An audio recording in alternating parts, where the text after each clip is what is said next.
Hello दोस्तों, आज heat and temperature chapter पढ़ते हैं फिजिक्स में। तो हीट एंड टेम्परेचर में से पहला हेडिंग है ऊष्मा वह है जिसके कारण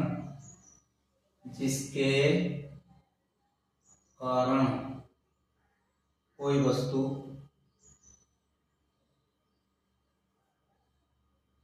ऊष्मा वह है जिसके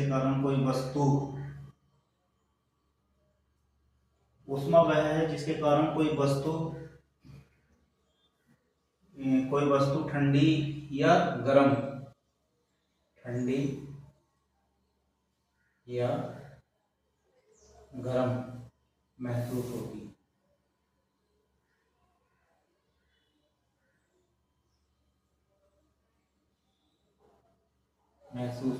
हाँ, एक प्रकार की ऊर्जा ऊष्मा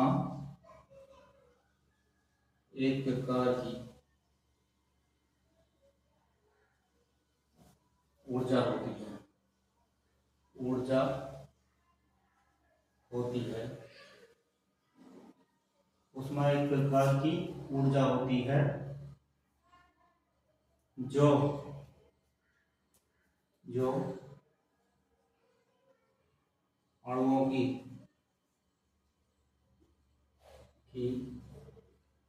गति के कारण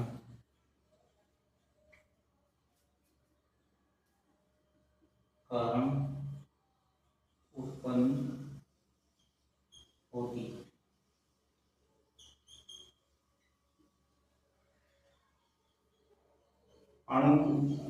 एक मैंने बताया, एक अणु की काइनेटिक एनर्जी अगर निकालेंगे तो 1/2 mv का स्क्वायर। मान लो 100 अणु हैं उस बर्तन में या 1000 अणु हैं, तो उनकी काइनेटिक एनर्जी क्या होगी?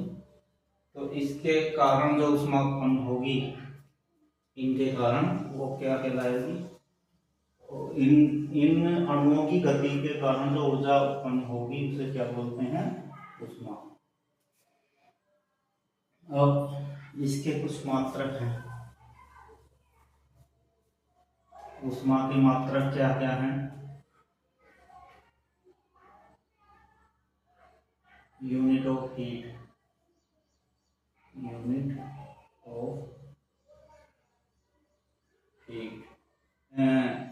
ऐसा ही यूनिट में बात करें तो जूल। ऊष्मा का मात्रक ऐसा यूनिट में जूल होता है, या इसे क्या लिख सकते हैं? जूल जीएस में एमकेएस में KG M square mole second का स्क्वायर। और अगर सीजीएस की बात करें तो ग्राम, इसी को क्या बोलते हैं? कैलोरी। सीजीएस में इसका मात्रक कैलोरी होता है। अगर इसकी बीमा की बात करें, बीमा, तो एम एल का स्क्वायर टी का -2, ये इसकी बीमा हो जाएगी। तो हीट क्या होता है? सबसे पहले तो हीट एक प्रकार की एनर्जी है जो अणुओं की गति के कारण उत्पन्न होती है। जब अणु आपस में गति करते हैं, मूव करते हैं, तो उनमें क्या एनर्जी उत्पन्न होती है, उसे क्या कहते हैं? हीट कहते हैं, तो ऊष्मा कहते हैं। और ऊष्मा वह है जिसके कारण कोई वस्तु ठंडी या गर्म महसूस होती है। ऊष्मा किसी वस्तु को हम छू कर बताते हैं ये गर्म है या ठंडी है, वो उसकी ऊष्मा के कारण बता सकते हैं कि ये कितनी ठंडी है। और इस ठंडेपन को या गर्मपन को नापा जो जाता है, उस नापने को कहते हैं, उसे जो नापा गया है उसे बोलते हैं टेम्परेचर। पहले ऊष्मा की बात करते हैं। तो ये ऊष्मा हो गया। और ऊष्मा के मात्रक है, एसआई मात्रक जूल है, केजी मीटर स्क्वायर पर सेकंड स्क्वायर। सीजीएस में कैलोरी या ग्राम मीटर स्क्वायर प्रति सेकंड स्क्वायर। ग्राम सेंटीमीटर होगा ये, gram centimetre square second square, इसे कैलोरी बोलते हैं। इसके बाद कुछ और पॉइंट हैं इसमें ऊष्मा में, वो लिखते हैं।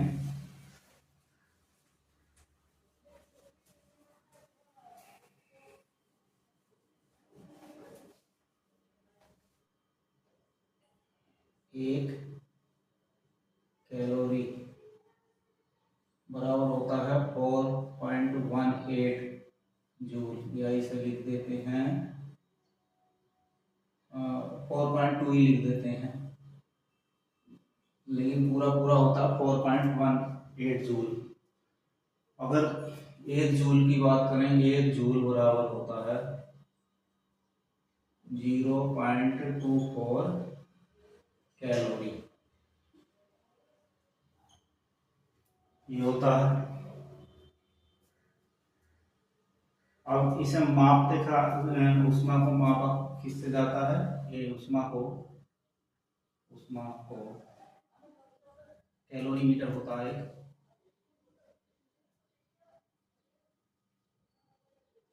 कैलोरीमीटर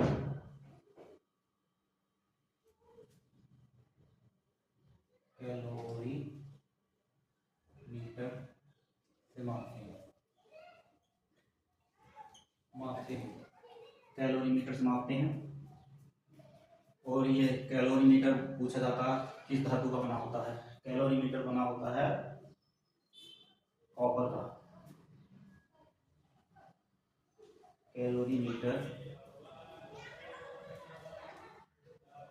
कैलोरीमीटर कॉपर का बना होता है। ये उष्मा के उष्मा में कुछ पॉइंट थे कि उष्मा में एक कैलोरी में कितने जूल होते हैं, 4.18 जूल होते हैं, या 4.2 जूल कह देते हैं इन्हें, होते तो 4.18 हैं। और 1 जूल में कैलोरी पूछे तो 0.24 कैलोरी होता है। और उष्मा को कैलोरीमीटर से मापते हैं, और कैलोरीमीटर जो बना होता है कौन सी धातु का, कॉपर धातु का बना होता है।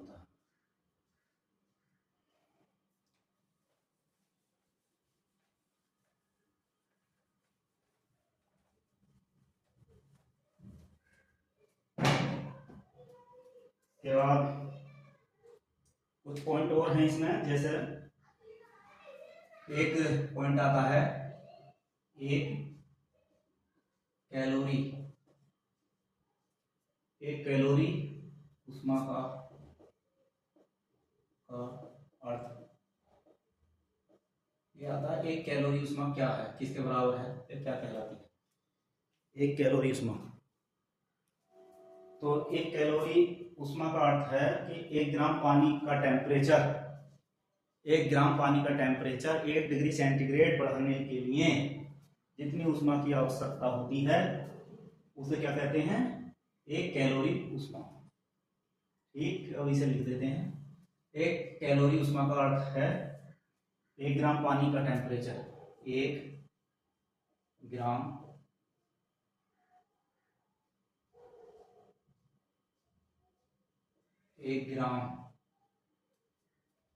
पानी का टेम्परेचर, पानी का तापमान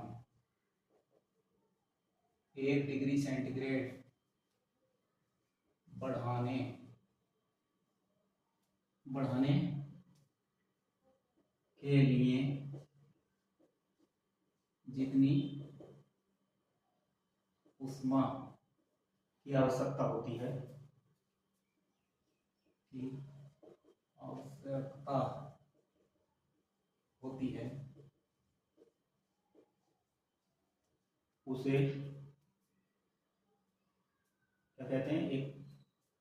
उसे क्या कहते हैं, एक कैलोरी उष्मा कहते हैं।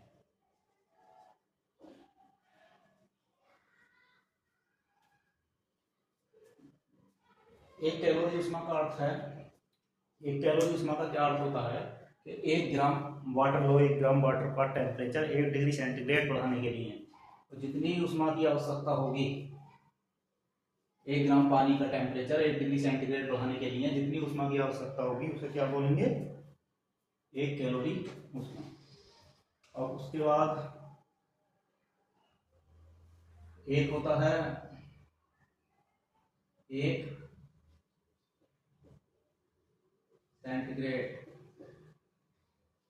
सेंटीग्रेड उष्मा यूनिट। इसे इंग्लिश में क्या बोलते हैं, 1CHU। इसका क्या होता है, इसका ये होता है इसका भी कि 1 पाउंड पानी का टेम्परेचर, इसका होता है एक पाउंड पानी का टेम्परेचर 1 डिग्री सेंटीग्रेड बढ़ाने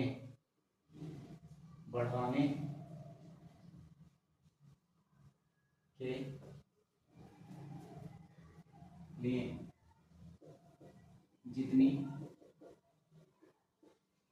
ऊष्मा की आवश्यकता होती है उसे क्या कहते हैं, उसे 1CHU कहते हैं। तो 1 सेंटीग्रेड हीट यूनिट कहते हैं। ये पहला पॉइंट था। ये दूसरा, एक तीसरा और होता है, ये पॉइंट बहुत पूछे जाते हैं तीनों। तीसरा और है कि एक ब्रिटिश थर्मल यूनिट,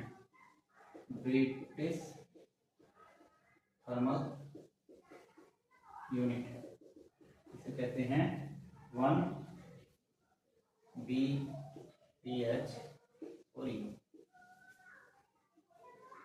1 पाउंड पानी का टेम्परेचर,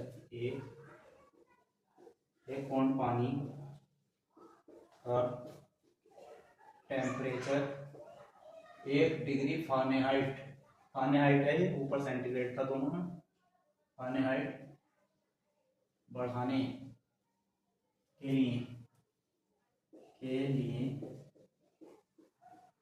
जितनी ऊष्मा की आवश्यकता होती है उसे क्या कहते हैं, 1 BPH कहते हैं। एक ब्रिटिश थर्मल यूनिट कहते हैं।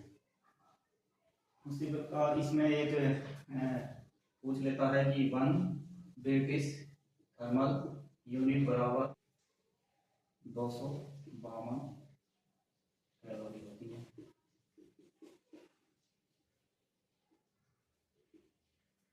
कितनी होती हैं, एक सेंटीग्रेड उसमें यूनिट में कितनी कैलोरी होती हैं,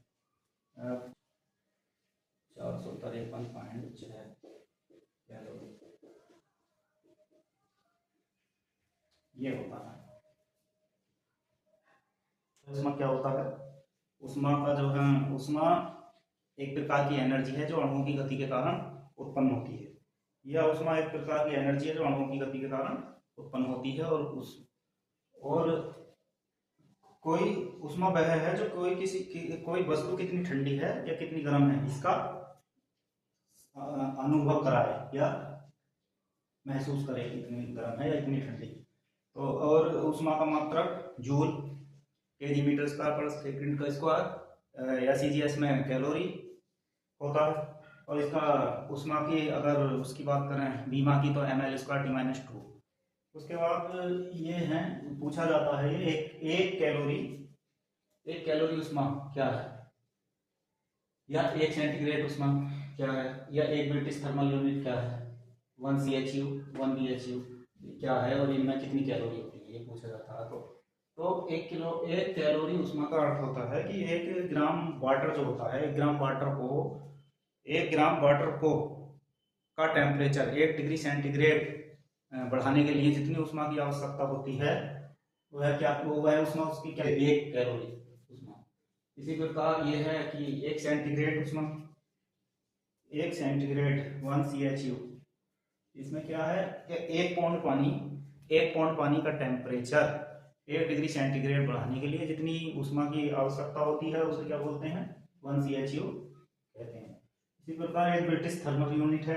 एक ब्रिटिश थर्मल यूनिट में क्या है, 1 पाउंड वाटर का टेम्परेचर 1 फ़ारेनहाइट, इसमें फ़ारेनहाइट है, ब्रिटिश में याद रखना, 1 फ़ारेनहाइट तक बढ़ाने में जितनी ऊष्मा की आवश्यकता होती है उसे क्या बोलते हैं, 1 BHU कहते हैं। या ब्रिटिश थर्मल यूनिट कहते हैं। तो अब कहते हैं कि वन ब्रिटिश थर्मल यूनिट में कितनी कैलोरी होती है, तो 252 कैलोरी। या पूछ लो 1 CHU या सेंटीग्रेड यूनिट में कितनी कैलोरी होती है, तो 453.6 कैलोरी होता है। वन थर्मल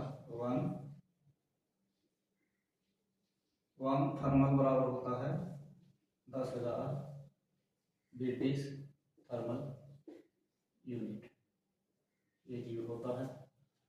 और 1 किलो कैलोरी में जूल कितने होते हैं, 1 किलो कैलोरी, हिंदी में लिखता हूँ, 1 किलो कैलोरी में कितने जूल होते हैं 1 किलो कैलोरी में, 81,416 जूल, 41,816 जूल, 41,816 जूल ये होते हैं, 41,86 जूल। ये 4 डाटा है, ये याद करना है, 1 2 3 4 और 3 ये इनके परिभाषा है, परिभाषा की है, पूछ लेता है 1 BHU किसके बराबर होता है, किसके बराबर होता है, या इसका अर्थ क्या होता है 1 BHU का, या 1 CHU का अर्थ क्या होता है, या 1 कैलोरी का क्या अर्थ होता है। ये बहुत अच्छी चीज़ है, आज पूछा जाता है तीनों में से, और ये डाटा पूछ सकता है।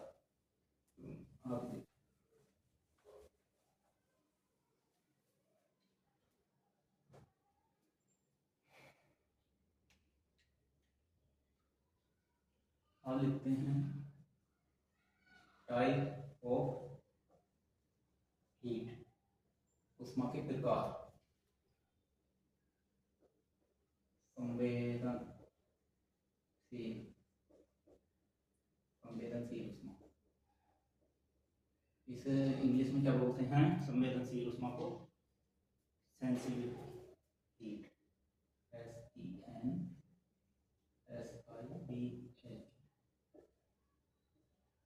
हीट। किसी पदार्थ के अंदर जो उसकी अपनी निहित ऊष्मा होती है उसे क्या कहते हैं, संवेदनशील ऊष्मा कहते हैं। जैसे मनुष्य का टेम्परेचर होता है, या हर किसी वस्तु का अपना एक टेम्परेचर होगा, ऊष्मा होगी, उसे क्या बोलेंगे, उसके अंदर जो निहित ऊष्मा होगी उसे क्या बोलते हैं, संवेदनशील ऊष्मा। इसे लिख सकते हैं कि किसी पदार्थ के अंदर, किसी पदार्थ के अंदर, किसी पदार्थ के अंदर, किसी पदार्थ के अंदर निहित ऊष्मा को, किसी पदार्थ के अंदर निहित ऊष्मा को संवेदनशील ऊष्मा कहते हैं। ये इतना पूछी नहीं जाती है, लेकिन प्रकार में है, इसका प्रकार तो बताया मैंने। और दूसरा बहुत मोस्ट है गुप्त ऊष्मा। दूसरी कौन सी होती है, गुप्त ऊष्मा, इसे बोलते हैं इंग्लिश में latent heat, LATENT, latent heat. गुप्त ऊष्मा क्या होती है, जब अवस्था परिवर्तन में जो ऊष्मा मुक्त होती है, उस मुक्त ऊष्मा को क्या कहते हैं, गुप्त ऊष्मा कहते हैं। मतलब अवस्था परिवर्तन का मतलब, अवस्था परिवर्तन का मतलब जैसे पानी को उबाल के उसका स्टीम बनाया जाता है, भाप बनाया जाता है, तो उसका अवस्था परिवर्तन हो गया है, अवस्था परिवर्तन हुआ है उसमें, पानी से वो क्या बना, भाप बना है। तो उसमें अवस्था परिवर्तन में जो में जैसे पानी से भाप बनी है और उससे जो मुक्त हीट हो रही है वो क्या कहलाएगी, गुप्त ऊष्मा। इसीलिए सबसे ज़्यादा गुप्त ऊष्मा किसकी होती है, भाप की, क्योंकि भाप से हाथ जलने का ज़्यादा कष्ट होता है और पानी से कम। तो इसे लिख सकते हैं अवस्था परिवर्तन के दौरान, अवस्था परिवर्तन के दौरान, अवस्था परिवर्तन के दौरान मुक्त मुक्त होने वाली उष्मा को गुप्त उष्मा कहते हैं। गुप्त उष्मा कहते हैं। इसमें क्या कह सकते हैं, हाँ ये लिख सकते हैं कि अलग अलग पदार्थों की गुप्त उष्मा अलग अलग होती है।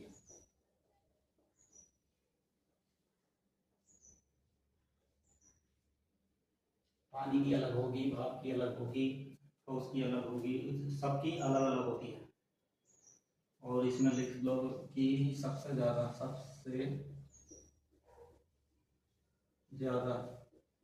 गुप्त उष्मा सबसे ज्यादा गुप्त उष्मा वाष्प की होती है, भाप की होती है। गुप्त उष्मा भाप की होती है। इसका फार्मूला है Q बराबर एम एस डेल्टा टी।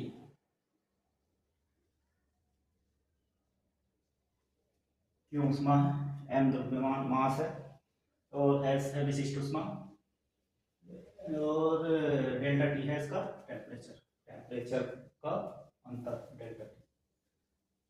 और तीसरा क्या है, विशिष्ट उष्मा। विशिष्ट उष्मा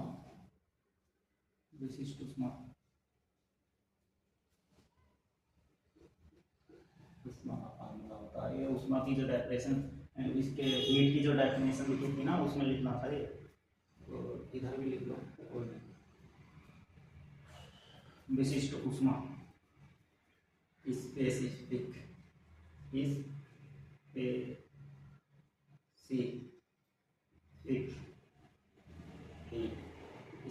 हीट। ये क्या होती है स्पेसिफिक हीट? किसी पदार्थ के 1 kg का temperature 1 degree centigrade 1 degree kelvin बढ़ाने के लिए किसी पदार्थ का टेम्परेचर 1 डिग्री सेंटीग्रेड या 1 केल्विन, गलत हो गया, किसी पदार्थ, कोई पदार्थ है 1 kg का पदार्थ, किसी पदार्थ का 1 kg का कोई, ऐसे ये करना है कि कोई 1 kg का पदार्थ का टेम्परेचर 8 डिग्री सेंटीग्रेड या किसी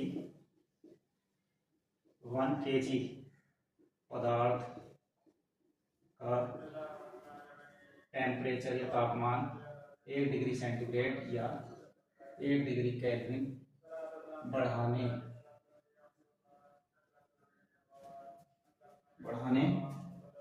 के लिए आवश्यक उष्मा को विशिष्ट उष्मा कहते हैं।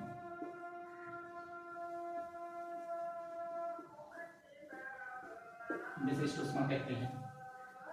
और इसका फार्मूला क्या होगा, जैसे इसका फार्मूला बनाएंगे तो जैसे इस फार्मूले में ये विशिष्ट उष्मा है S, तो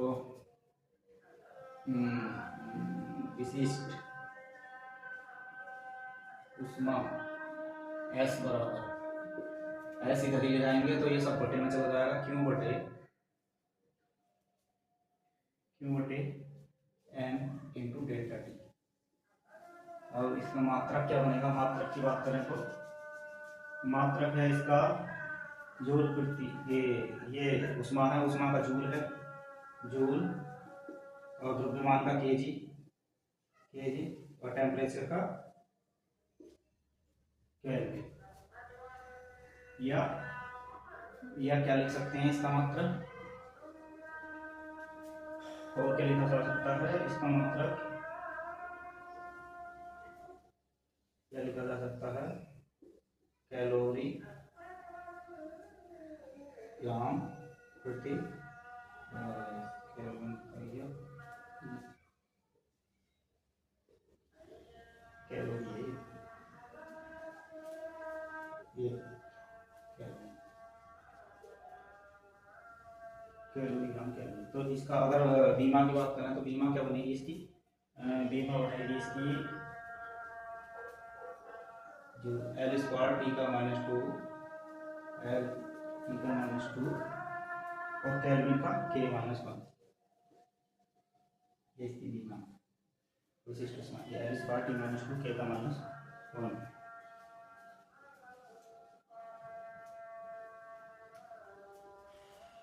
और इसमें पहले से समझ लेते हैं क्या है हीट। टाइप ऑफ हीट है। पहला है संवेदनशील ऊष्मा। संवेदनशील ऊष्मा वही ऊष्मा होती है जो किसी वस्तु की निहित ऊष्मा होती है, जो उसकी वस्तु के अंदर निहित ऊष्मा होती है उसे क्या कहते हैं संवेदनशील ऊष्मा कहते हैं। इसका कोई महत्व है नहीं, पूछा नहीं जाता ये वाला पहला। उसके बाद ये दोनों मोस्ट हैं, गुप्त ऊष्मा और विशिष्ट ऊष्मा। गुप्त ऊष्मा क्या? अवस्था परिवर्तन के दौरान मुक्त होने वाली ऊष्मा। अवस्था परिवर्तन के दौरान मुक्त होने वाली जो ऊष्मा होती है उसे क्या कहते हैं? गुप्त ऊष्मा। अवस्था परिवर्तन का मतलब समझ रहे हो? जैसे कोई बर्फ है, बर्फ से क्या बना? पानी, या पानी से क्या बना? बर्फ। इन दोनों की अवस्था परिवर्तन के दौरान जो ऊष्मा मुक्त होगी वही क्या होगी? इनकी गुप्त ऊष्मा होगी। और सबसे ज्यादा गुप्त ऊष्मा किसकी होती है? स्टीम की। और ये ऊष्मा का फार्मूला है, ये शुरू में ही लिखना था, मैंने अब लिखा Q बराबर m into H delta T. Q ऊष्मा है, m द्रव्यमान है, S विशिष्ट ऊष्मा, डेल्टा टी टेम्परेचर। टेम्परेचर का मात्रक केल्विन होता ही है। फिर उसके बाद विशिष्ट ऊष्मा। किसी विशिष्ट ऊष्मा क्या होता है? किसी 1 kg के पदार्थ का टेम्परेचर 1 डिग्री सेंटीग्रेड या 1 डिग्री केल्विन बढ़ाने के लिए आवश्यक ऊष्मा को क्या बोलते हैं? उसकी विशिष्ट ऊष्मा। और विशिष्ट ऊष्मा का फार्मूला होता है S बराबर Q upon m into delta T. Q है ऊष्मा, m द्रव्यमान, डेल्टा टी तापमान, तीनों की मात्रा कर दो, जूल, केजी, द्रव्यमान का केजी और डेल्टा केवी इसका केल्विन।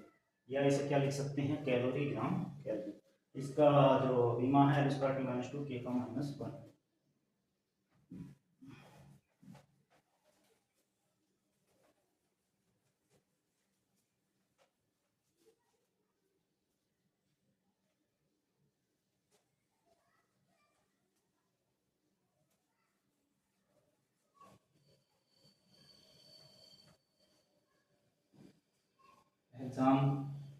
एग्जाम होने वाले हैं रेलवे के। सबसे पहले RPF का होगा, फिर ALP टेक्नीशियन, जेई, उसके बाद NTPC graduation, inter level. Total लगातार एग्जाम होंगे। हो सकता है नवंबर या दिसंबर से एग्जाम शुरू हो जाएंगे। RPF शुरू से पहले RPF का होगा, फिर ALP का। उसके बाद इसमें कुछ पॉइंट हैं, जैसे विशिष्ट ऊष्मा पढ़ा था। सबसे विशिष्ट ऊष्मा जब आपको एग्जाम में प्रश्न आते हैं तो विशिष्ट ऊष्मा की परिभाषा लिखने को नहीं आएगी। ये परिभाषा तो बतानी पड़ती है, लेकिन प्रश्न जो आते हैं ये पॉइंट जो लिखता हूँ बाद में, इनमें से प्रश्न आएंगे। जैसे सबसे ज्यादा विशिष्ट ऊष्मा किसकी होती है? सबसे अधिक विशिष्ट ऊष्मा किसकी होती है? सबसे अधिक गुप्त ऊष्मा होती है भाप की, याद रखना, वो पॉइंट मैंने लिखा था। और सबसे अधिक विशिष्ट ऊष्मा होती है किसकी? जल की। पानी की या जल की होती है? जल की होती है। और अगर गैस में पूछे, ये रुद्रक था, गैस में पूछे, गैस में सबसे ज्यादा किस गैस की विशिष्ट ऊष्मा होती है? तो H2 हाइड्रोजन।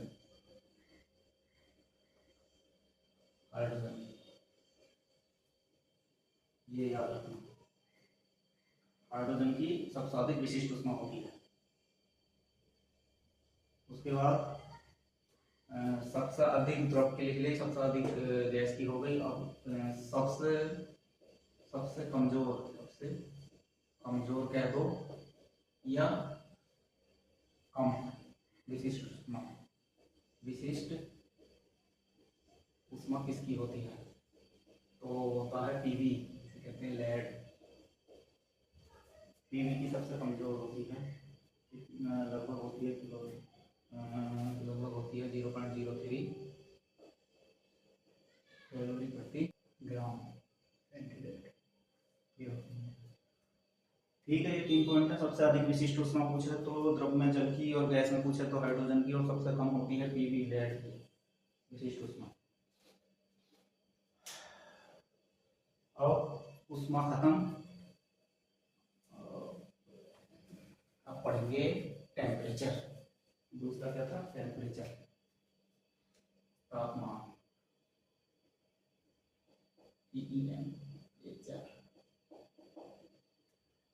टेम्परेचर क्या होता है?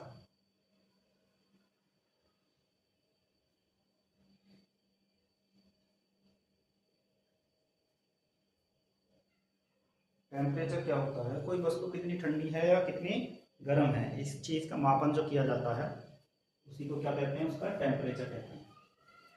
टेम्परेचर को लिख सकते हैं कोई वस्तु कितनी गर्म या ठंडी, कितनी गर्म या ठंडी है, इसका मापन ही टेम्परेचर कहलाता है।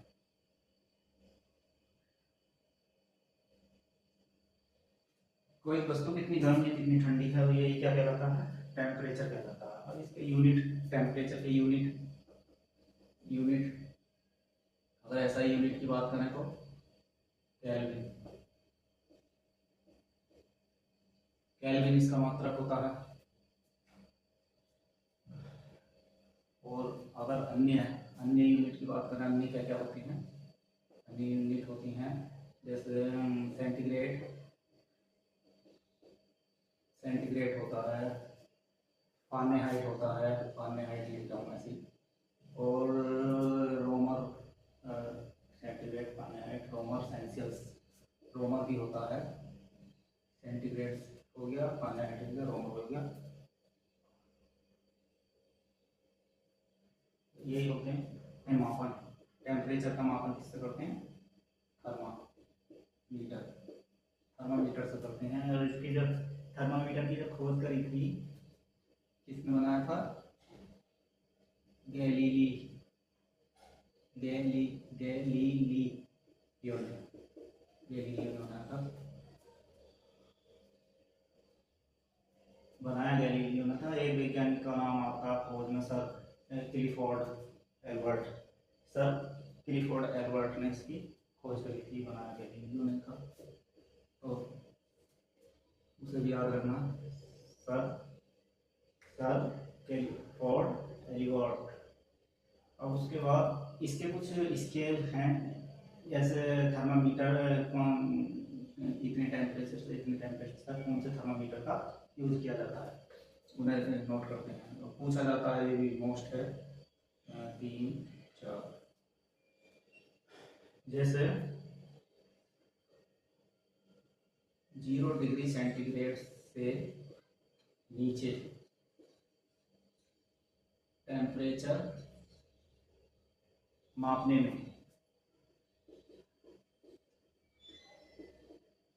में किस थर्मामीटर का यूज किया जाता है? गैसीय थर्मामीटर का। अब इसमें गैसीय थर्मामीटर में भी दो होते हैं। एक होता है हाइड्रोजन गैस,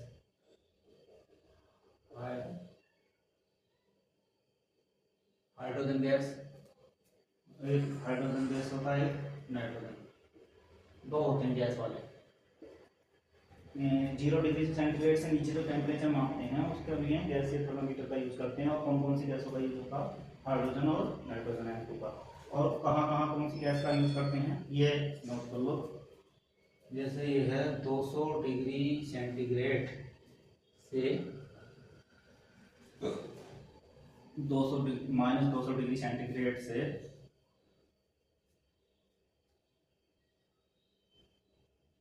सेंटीग्रेड तक, ये माइनस है। -200 डिग्री सेंटीग्रेड से -150 डिग्री सेंटीग्रेड तक इसका यूज़ करेंगे।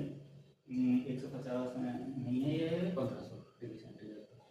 हाइड्रोजन का यूज़ करेंगे, हाइड्रोजन गैस टैंक का, और -150 से -150 से डिग्री सेंटीग्रेड से नीचे नाइट्रोजन का यूज़ करेंगे। ये गैस के दो गैसों का यूज होता है थर्मामीटरों में। हाइड्रोजन -200 से -150 तक, और नाइट्रोजन का -150 से नीचे। उसके बाद है दूसरा कि -114 डिग्री सेंटीग्रेड से -75 डिग्री सेंटीग्रेड तक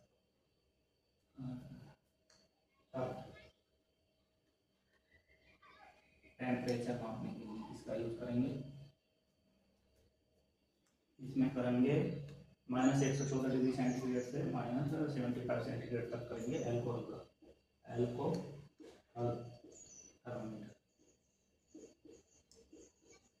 थर्मामीटर का यूज करेंगे।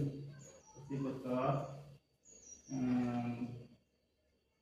-39 डिग्री सेंटीग्रेड से -35 डिग्री सेंटीग्रेड तक इसका यूज करेंगे टेम्परेचर मापने में। पारा या मरकरी थर्मामीटर का यूज करेंगे। उसके बाद 300 डिग्री सेंटीग्रेड से 3000 डिग्री सेंटीग्रेड तक टेम्परेचर मापने में इसका करेंगे पायरोमीटर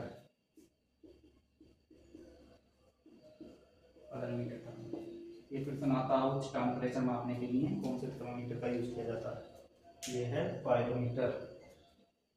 तो ये थर्मामीटर की कुछ रीडिंग है जो 0 डिग्री सेंटीग्रेड से नीचे टेम्परेचर मापने के लिए ये गैस का करते हैं। -200 से -150 तक हाइड्रोजन का, और -150 से नाइट्रोजन का, और -114 से -75 तक क्या करेंगे एल्कोहल थर्मामीटर का, -39 सेंटीग्रेड से -57 तक पारामर्करी का, और 300 से 3000 तक पायरोमीटर यूज करेंगे। इसमें मैंने सवाल करवा दिए थे, इसमें एक फार्मूला होता है इसमें सेंटीग्रेड F-32/9 330 K-273 और फिर होता है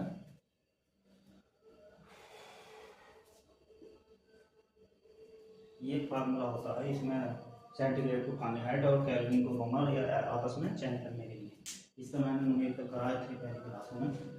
इस फार्मूले को जरूर याद से कर लेना। तो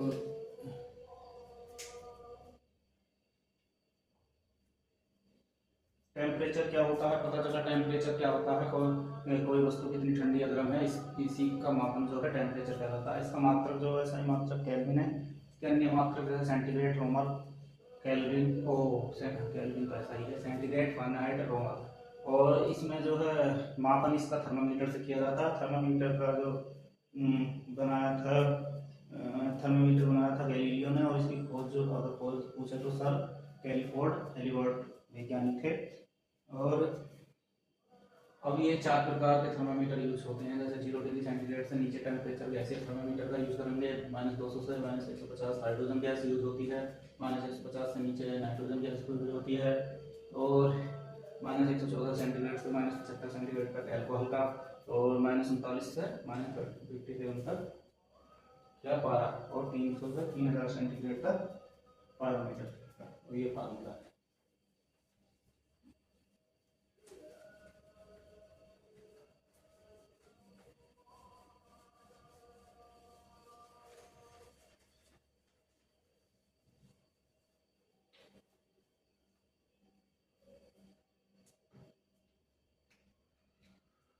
एक पॉइंट और लिखना नोट करके, क्या है पूछा गया है 2-3 बार रेलवे में कि ये प्रश्न आता है किस टेम्परेचर पर केल्विन और फ़ारेनहाइट के पैमाना जो है बराबर होता है, किस टेम्परेचर पर? तो नोट करके लिख लो, -40 डिग्री सेंटीग्रेड पर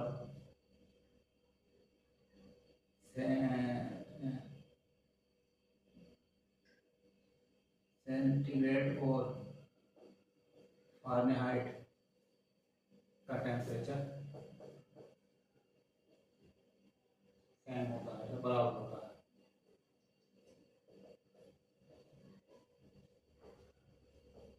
ये पता कैसे चला बराबर होता है? अगर इसे सिद्ध करना चाहो तो कर सकते हैं। जैसे क्या क्या है, सेंटीग्रेड और फ़ारेनहाइट, तो दोनों का संबंध निकाल लेंगे इनका। 32 ये होता है दोनों में, सेंटीग्रेड और फ़ारेनहाइट। अभी जो फार्मूला लिखा था उसी से हम निकालते हैं, इनकी गुणा कर लो। फिर तो 9C बराबर 5F माइनस 10 और 5 से 15 16 इधर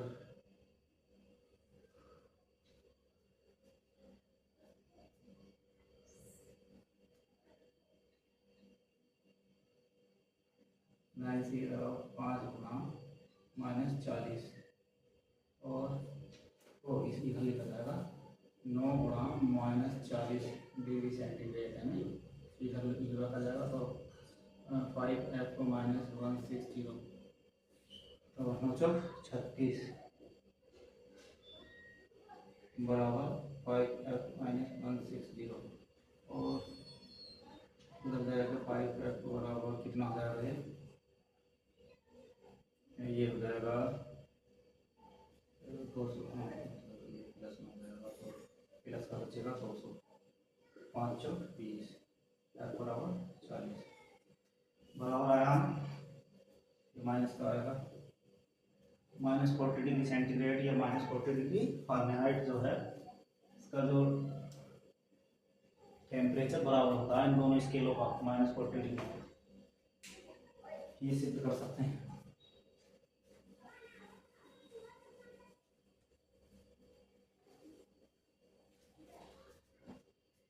इसके बाद आप पढ़ते हैं क्या होता है, आप पढ़ेंगे परम शून्य तापमान। परम शून्य तापमान इसे क्या बोलते हैं? Absolute temperature. एब्सोल्यूट टेम्परेचर ये क्या होता है?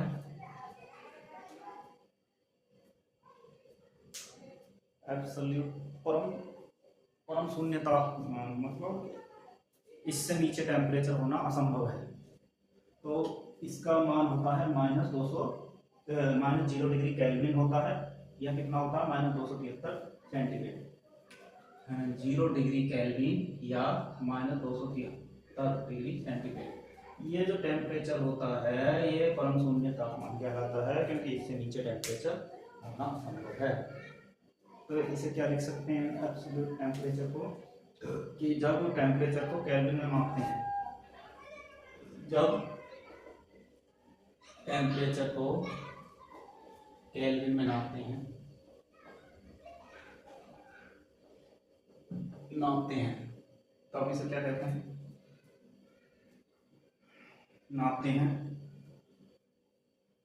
तो ये नापते हैं तो परम शून्य तापमान कहलाता है।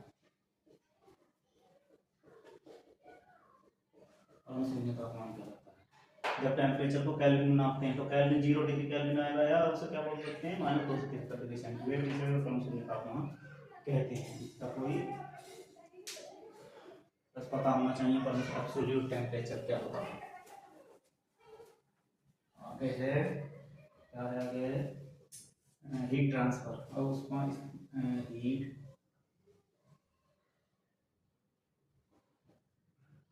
ट्रांसफर उष्मा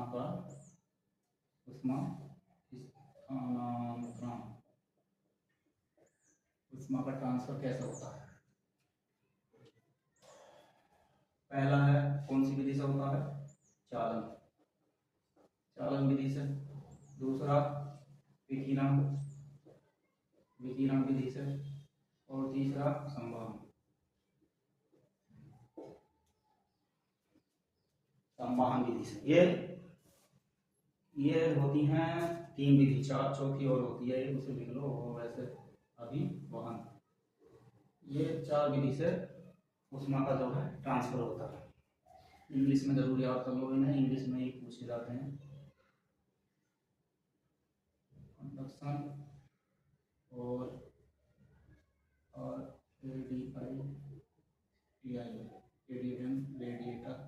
रेडिएशन, ये हो गया रेडिएशन, और ये है कन्वेंशन।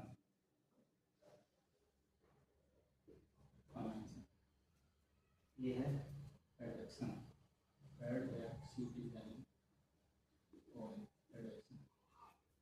ये 4 प्रकार से ऊष्मा का संचालन होता है।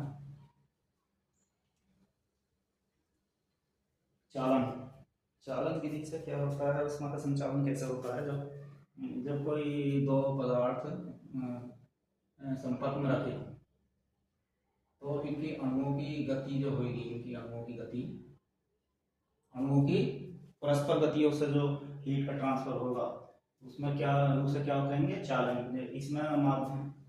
इसमें पदार्थ जो संपर्क में रखे होते हैं और अणुओं की गति के कारण इसमें जो क्या होता है, हीट का ट्रांसफर होता है।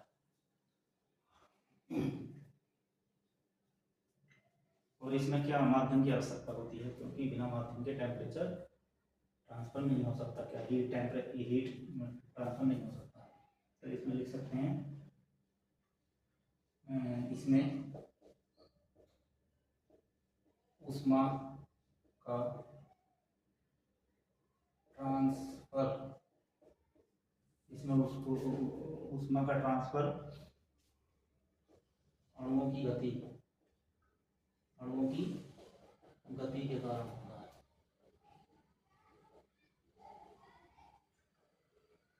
होता है, गति के कारण होता है। इसमें पदार्थ संपर्क में रखे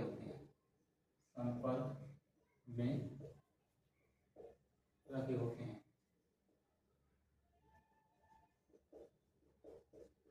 या इसमें क्या कह सकते हैं, माध्यम की आवश्यकता होती है।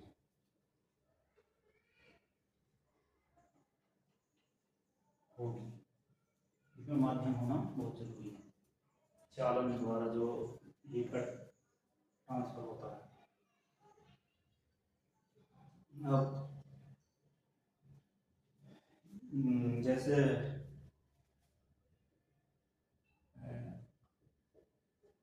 हाई टेम्परेचर से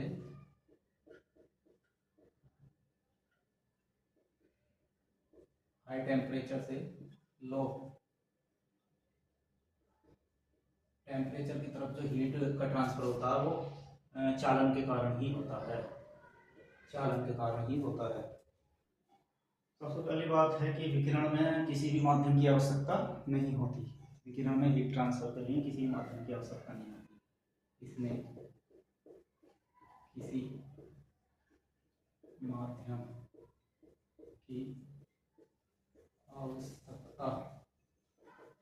नहीं होती है, इसमें किसी भी माध्यम की आवश्यकता नहीं होती है।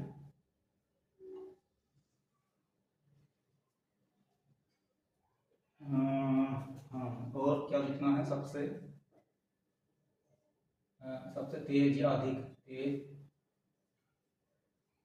हीट ट्रांसफर इसी से होता है। जैसे क्या क्या है इसके एग्जाम्पल, जैसे सूर्य की किरणों, सूर्य के अर्ध तक किरणों की ऊष्मा, सूर्य की किरण से अर्ध तक ऊष्मा किस विधि से आती है, विकिरण से। या भट्टी जल रही है, भट्टी के सामने बैठे हैं, उस जाड़ों में जो तापते हैं वो भी विकिरण विधि से ऊष्मा प्राप्त होती है। बहुत एग्जाम्पल हैं इसके, इसमें माध्यम की आवश्यकता नहीं होती। और दूसरा है, तीसरा है संवहन। संवहन क्या है? अर्थ का मतलब समझ रहे हैं, ये अर्थ पृथ्वी है, पृथ्वी तक जो ऊष्मा का ट्रांसफर होगा तो संवहन होगा। संवहन मॉलिक्यूल जब ऊपर से नीचे जाएंगे, ये ऊपर गया, ये नीचे आया, ऐसे हीट का टेम्परेचर हो ट्रांसफर होता है।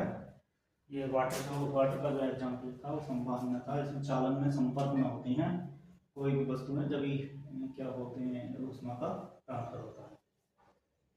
जैसे जब माध्यम के मॉलिक्यूल, जब माध्यम के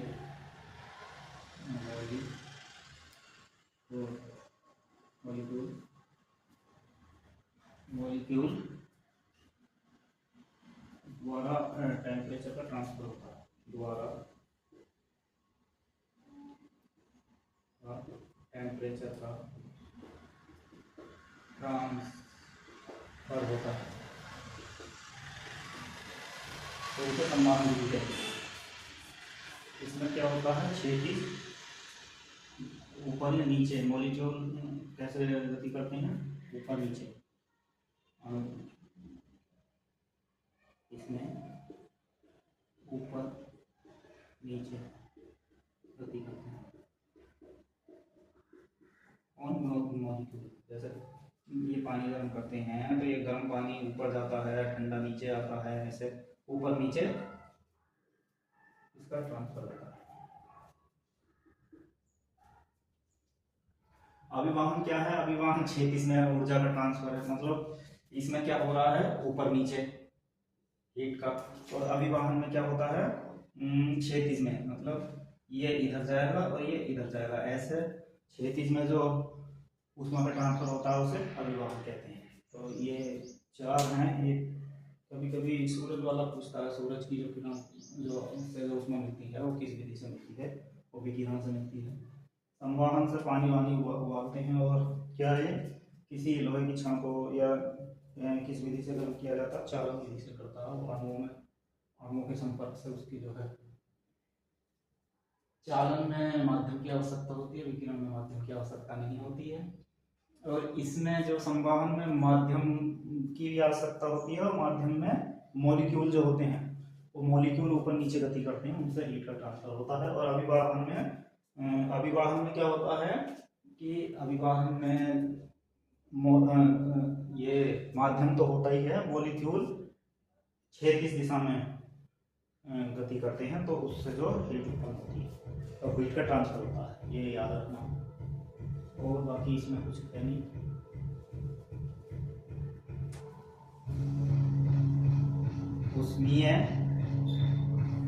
उसमें गति की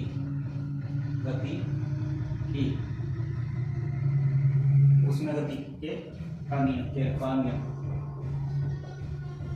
जल्दी मैं बताता हूँ। उसमें गति के नियम क्या होते हैं, ये 3 नियम होते हैं उसमें गति के। जैसे पहला होता है शून्यता का नियम। पहला है शून्यता का नियम, इसे कहते हैं जीरोथ लॉ। ये क्या होता है, जैसे ये दो वस्तु हैं ए और बी, ये साम्य अवस्था में, और इनमें कोई क्या सी आगे मिल जाएगा,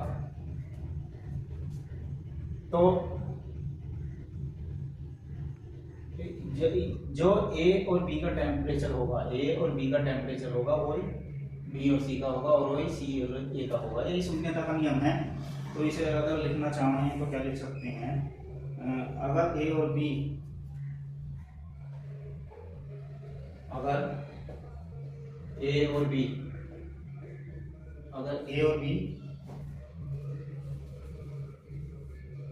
साम्य अवस्था का मतलब जानते हैं। साम्य अवस्था को क्या कह सकते हैं, यदि ए और बी का टेम्परेचर सेम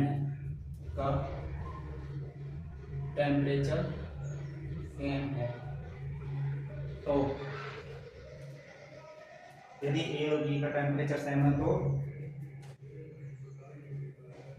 बी और सी का टेम्परेचर बी और सी भी साम्य अवस्था में होंगे, या टेम्परेचर बी और सी का टेम्परेचर भी सेम होगा।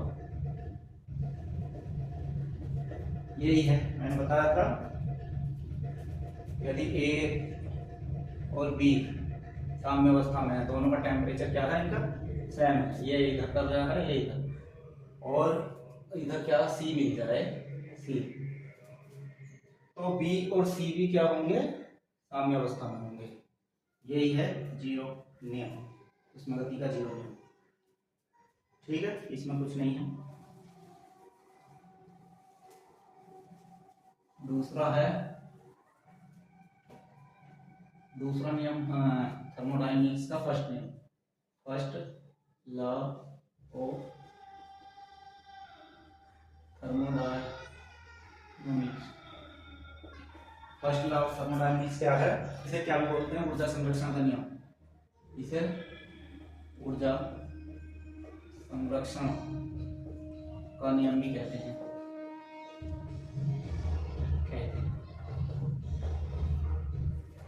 क्या है ये, इसका फार्मूला होता है वही क्यू बराबर डेल्टा यू प्लस डब्ल्यू। मतलब ये उष्मा जो है, टोटल उष्मा को टोटल वर्क में, ये डेल्टा यू आंतरिक ऊर्जा है, आंतरिक ऊर्जा टोटल वर्क को टोटल एनर्जी में नहीं बदला जा सकता है, उसमें थोड़ा ना थोड़ा एनर्जी का क्या होगा, वेस्टेज जरूर होगा। फर्स्ट नियम है ये। और क्या कह सकते हैं इसे, ना तो उष्मा को नष्ट किया जा सकता है, ना ही उत्पन्न किया जा सकता है, लेकिन उसके रूप में बदलाव किया जा सकता है। जैसे यहाँ उष्मा को क्या करा, वर्क कार्य में चेंज कर दिया है, लेकिन टोटल उष्मा को टोटल वर्क में नहीं बदला जा सकता, कुछ ना कुछ वेस्टेज उसमें होते हैं। थर्मोडायनेमिक्स का सेकंड नियम तो पहला तो यही कहता है कि टेम्परेचर जो है, टेम्परेचर वो हाई से लो टेम्परेचर की ओर क्या होगा, प्रभावित होगा।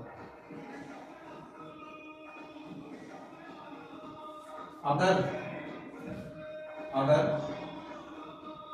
लो टेम्परेचर से हाई टेम्परेचर में प्रभावित करना है तो क्या करना पड़ेगा, मशीनों का यूज, मशीनों की सहायता से। जैसे क्या है, एसी फ्रिज। ये एसी फ्रिज क्या करते हैं, लो टेम्परेचर को हाई टेम्परेचर की ओर ट्रांसफर करते हैं। तो ये क्वेश्चन आता है, एसी और फ्रिज कौन थर्मोडायनेमिक्स के कौन से नियम पर बात करते हैं, थर्मोडायनेमिक्स के सेकंड नियम पर। सेकंड नियम क्या है, टेम्परेचर हमेशा हाई टेम्परेचर से लो टेम्परेचर की तरफ जाता है। यदि हमें लो टेम्परेचर से हाई टेम्परेचर की तरफ ट्रांसफर करना है तो हमें मशीन की आवश्यकता होती है, जैसे एसी या फ्रिज। तो ये हो सकता है, ये थर्मोडायनेमिक्स सेकंड नियम था। और इसमें क्या है,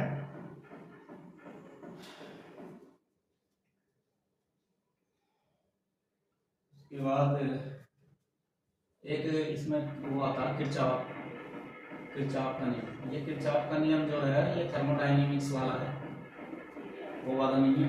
किरचॉफ नियम इसी में आता है। किरचॉफ नियम क्या है, एक अच्छा अवशोषक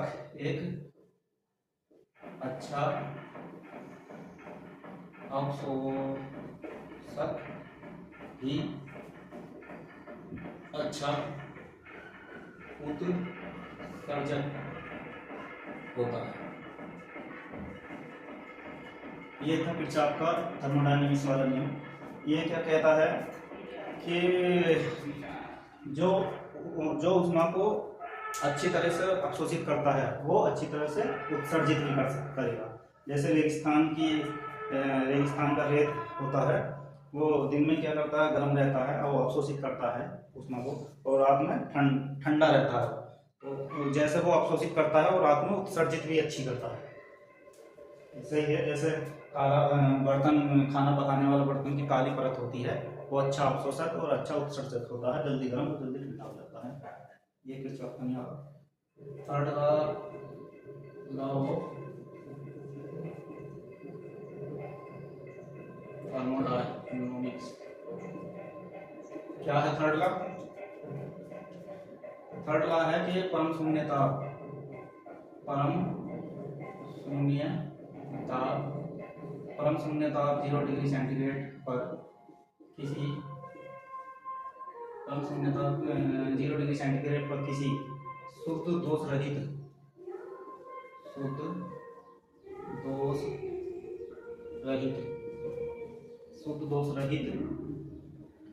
क्रिस्टलीय तत्व अथवा क्रिस्टलीय तत्व अथवा ये थर्ड लॉ जो है थोड़ा अटपटा सा है। अथवा यौगिक की एंट्रॉपी सदैव शून्य होती है। अथवा यौगिक की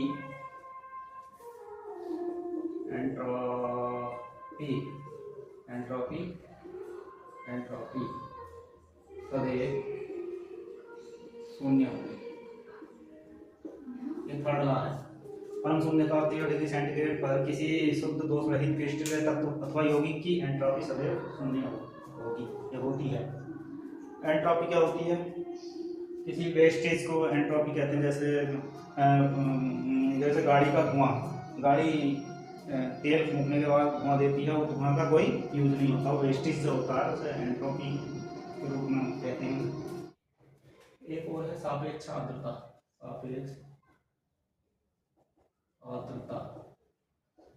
पहले तो इसे मापते कैसे हैं? हाइग्रो मीटर से मापते हैं। सापेक्ष आर्द्रता हाइग्रोमीटर से मापते हैं। कितनी बार पूछा गया है। तो ये होता क्या है? हवा की जल वाष्प अवशोषित करने की क्षमता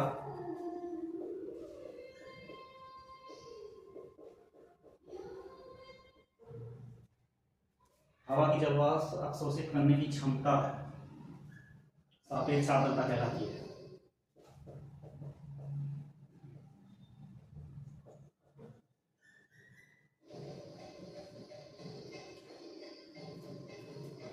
समझ में आया? सापेक्ष आर्द्रता क्या होता है? हवा की जल वाष्प अवशोषित करने की क्षमता जो है क्या कहलाती है?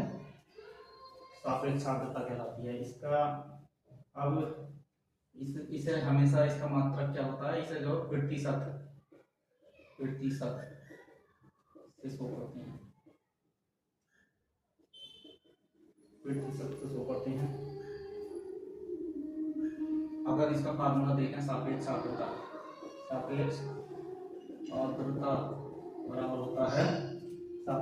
बराबर होता है वायु के द्वारा अवशोषित किया गया जल वाष्प, वायु के द्वारा अवशोषित किया गया जल वाष्प बटे, और ये है बटे में आता है वायु के अवशोषित करने की क्षमता। वायु के द्वारा जल वाष्प अवशोषित करने की क्षमता गुणा 100। ये है सवाल। बस ये चैप्टर खत्म। थर्मोडायनेमिक्स के नियम समझ में आए या नहीं आए पता नहीं। पहला मैं बता देता हूँ। थर्मोडायनेमिक्स का पहला नियम था जीरोथ लॉ। थर्मोडायनेमिक्स का जीरोथ लॉ क्या था कि अगर ए बी दो वस्तु हैं कोई साम्य अवस्था में, मतलब उनका टेम्परेचर सेम है, और तीसरी वस्तु उनके कॉन्टैक्ट में आती है जो अलग टेम्परेचर की है, तो उसका भी टेम्परेचर बी और सी का भी क्या होगा? साम्य अवस्था में होंगे वो दोनों। ये था। तो फिर दूसरा था first law of thermodynamics. First law of thermodynamics क्या था? यही कि टोटल उत्पन्न कर सकते हैं, ना नष्ट कर सकते हैं, लेकिन ऊष्मा को क्या कर सकते हैं, एक रूप से तो उसके रूप में परिवर्तन किया जा सकता है। जैसे ऊष्मा को वर्ग में बदला जा सकता है, उसका रूप चेंज किया जा सकता है। और दूसरा था सेकंड लॉ ऑफ थर्मोडायनेमिक्स था, वो ऊष्मा का जो टेम्परेचर का जो ट्रांसफर, हीट ट्रांसफर होता है वो हमेशा हाई से लो की तरफ को होता है, लेकिन मशीनों की सहायता से लो से हाई की तरफ को ऊष्मा का टेम्परेचर किया जा सकता है। इसी नियम पे एसी और फ्रीज बनाए गए थे। ये था सेकंड लॉ। थर्ड लॉ तो मैं नहीं है। फिर किरचॉफ का नियम क्या है, किरचॉफ का उसमें थर्मोडायनेमिक्स और किरचॉफ का नियम था कि किरचॉफ का नियम था कि एक अच्छा अवशोषकी एक अच्छा उत्सर्जक होता है। ये हीट एंड टेम्परेचर चैप्टर समाप्त हुआ। धन्यवाद। आराम से पढ़िए, एग्जाम पास आने वाला है। मुझे जैसे जैसे टाइम मिलेगा मैं वीडियो डालता रहूँगा। धन्यवाद।